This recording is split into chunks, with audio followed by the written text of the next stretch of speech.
Seguimos con la segunda parte de esta primera parte del día. Vamos a seguir con el análisis de la coyuntura actual. En esta coyuntura que es cada vez más complicada de discernir y entender. Mencionamos en la primera parte el papel de la Reserva Federal. Vamos a ver un poquito más en detalle qué es lo que hizo. La Reserva Federal lo que hizo fue emitir dinero. El quantitative easing es una de las herramientas conjuntas que tiene la Reserva Federal con el conjunto del sistema de reservas federales de Estados Unidos para imprimir dinero y obviamente inyectar dinero en la economía para reactivarla. A mayor emisión monetaria, más baja la tasa de interés al recomprar esos bonos que prometió recomprar en el mercado de acá al mes de junio. Es un flujo bastante importante. Tengan en cuenta que se inyectaron 1,7 billones, en español billones, que son trillions en inglés, en lo que va de la crisis del 2008 en adelante. Ahora se están inyectando a los 1,7 trillones, se están inyectando 0,6 más.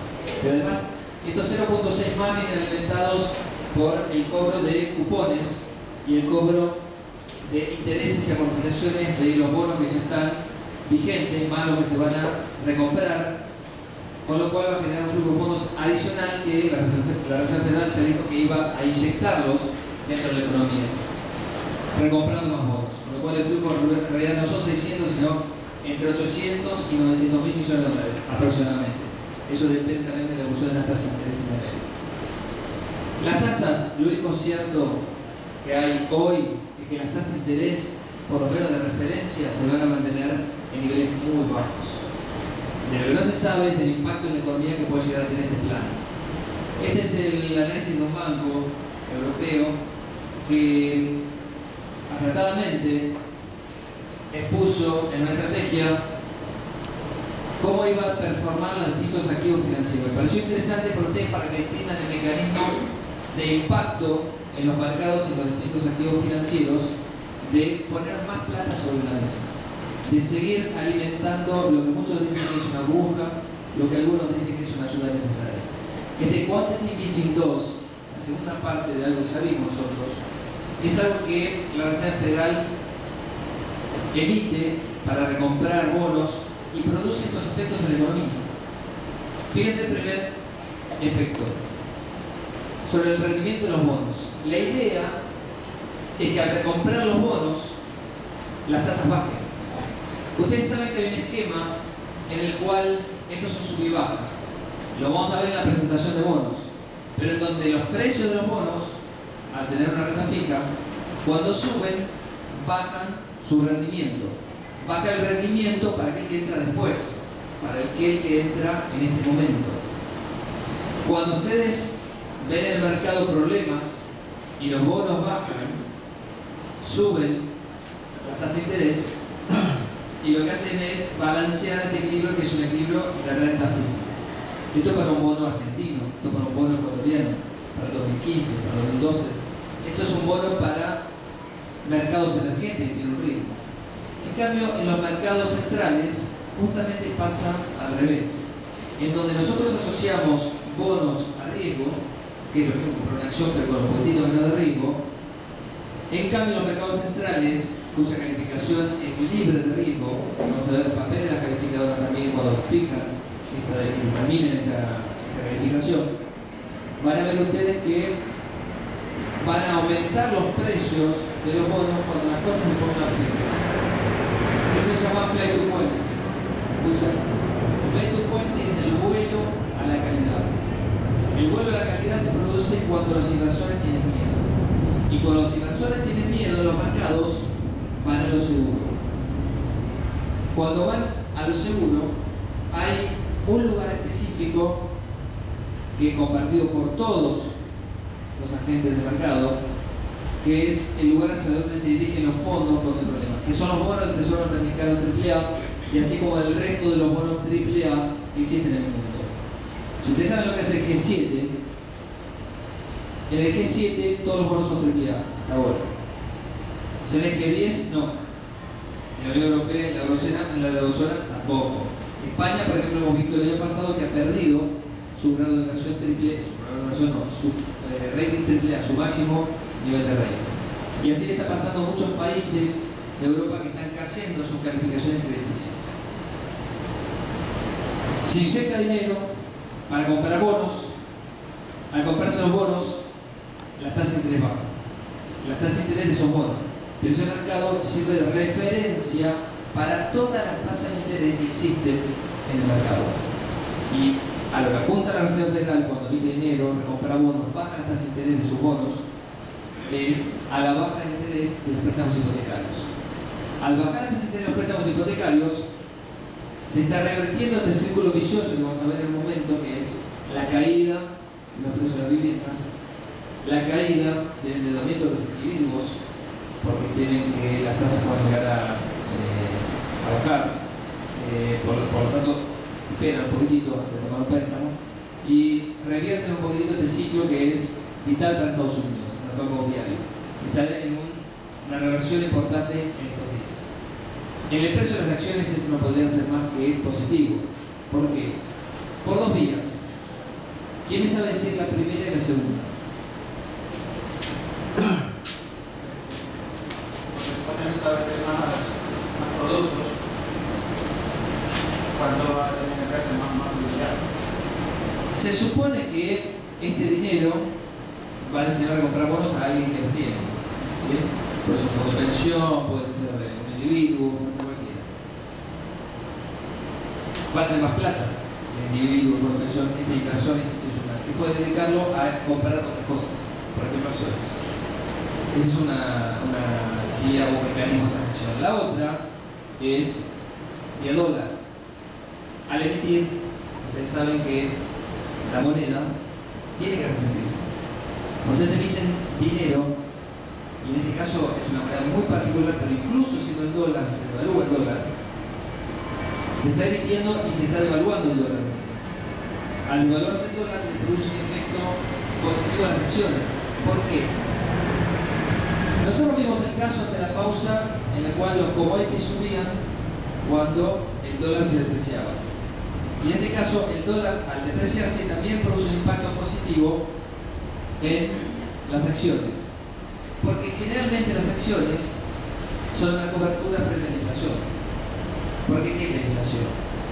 La inflación es el traslado de la evaluación de la moneda a los precios. ¿Los precios de qué? De las mercaderías, de todos los bienes que conocemos. ¿Y quiénes son los que los producen? Las empresas, que se verán beneficiadas en un primer momento, hasta que acusen el impacto de qué? Del aumento de los costos. El primer impacto positivo representa lo que se denomina el pass-through. El pass-through es el traslado de la devaluación a los precios. Y ahí está el impacto de los costos.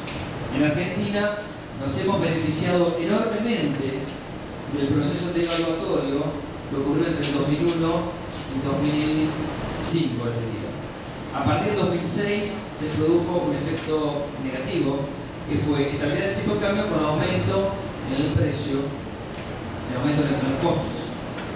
Eso ocurrió, sigue ocurriendo, en los últimos 3-4 años se ha reforzado en los últimos 2, lo que produce una caída de los márgenes de ganancias. Ustedes miran los balances de las compañías de Argentina en los últimos 3-4 trimestres, han ido empeorando los márgenes. Ha sido facturando más, está bien, porque facturas más por el efecto del aumento de precios, pero si tus costos aumentan, están dolarizados, se está manteniendo un tipo de cambio semifijo con aumento de precios, esto no hace más que comerte los márgenes.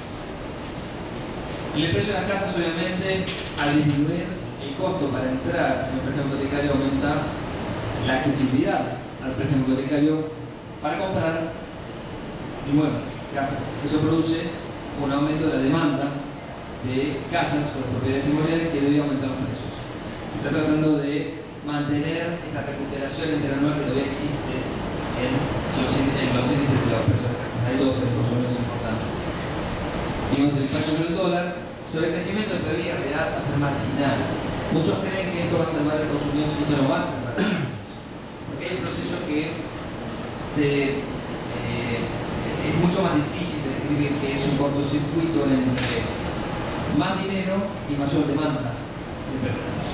Hoy los bancos están abarrotados de liquidez. Los bancos están súper líquidos. Hoy los bancos tienen plata de más porque justamente los demandantes de crédito, tanto empresas como individuos, no demandan. Y lo que ocurre es que si ustedes ponen más plata, no van a tener repercusión en la economía real. Y esto es lo que está pasando en Estados Unidos, y esta estimación es totalmente acertada, en la cual es una baja, una suma obviamente del PBI, pero es muy chica, muy baja. Al ponerse 100.000 millones de dólares en cualquiera de nuestras economías, creo que estaremos haciendo una explosión de actividad. En Estados Unidos no va a pasar, porque la demanda todavía está en baja. Vamos a ver por qué es, por el aumento de tasa de ahorro de los individuos. Y la tasa de desempleo, el impacto va a ser marginal. Si es marginal acá, va a ser marginal acá. Esta es, totalmente con el signo contrario, la respuesta a los mayores estímulos monetarios, más dinero en la calle. Y la inflación. Quizás se ha quedado corto, pero esto es una estimación para los próximos 12 meses. El impacto esperado es del 0,1% de los índices. 0,1%. Un punto porcentual son 100 puntos básicos. Acá está hablando de un aumento de la inflación de 10 puntos básicos, nada más. Basic points. 100 puntos porcentuales, 100 puntos básicos es un punto porcentual. 10 puntos básicos, no es nada. Lo que sí se habla es de la inflación que va a venir dentro de 24, 36, 48 meses. Y ahí es donde vamos a tener que monitorear el impacto de toda esta emisión de dinero en los mercados internacionales. Está produciendo grandes distorsiones. Y en los mercados internacionales está produciendo esta distorsión básicamente por el lado de las expectativas de inflación y ya el posicionamiento que está haciendo. Por ejemplo, si ustedes ven, en Estados Unidos hay un mercado para bonos que son nominales, que vos sabés que es lo que vas a cobrar, tasa fija, y hay otros rendimientos que son variables, porque son bonos reales.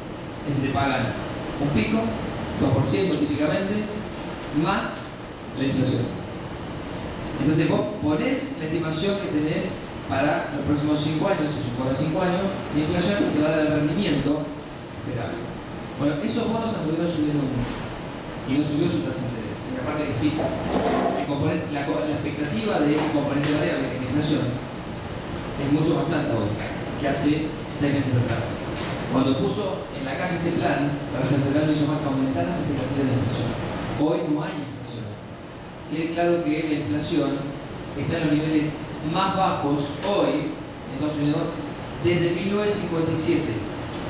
Lo vimos esta semana, en esa inflación CPI de Estados Unidos, con una variación interanual que la ha ido reduciendo del mes previo del 0,8 al 0,6 actual.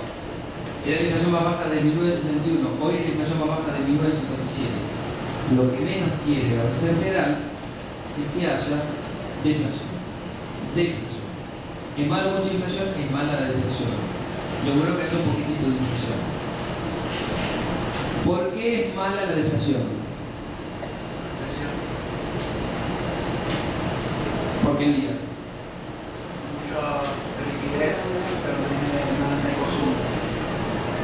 Pero si hay deflación, olvídate de la emisión que hay.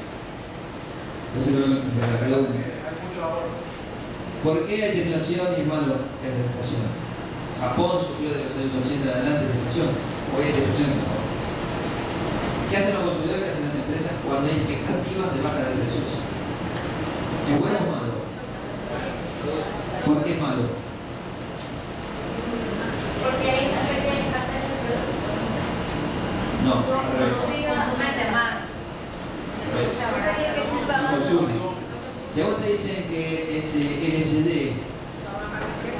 en lugar de valer, no sé cuánto vale acá, pero en Argentina por lo menos $2.000, el mes que viene lo tenés a 1.900, el año que viene a 1.500, ¿qué haces? No haces nada, no haces nada. Si el empresario que decide invertir o no en una nueva planta ve que el precio de su producto va a ir en baja, ¿qué hace? ¿Acelera la inversión o la pospone, la congela?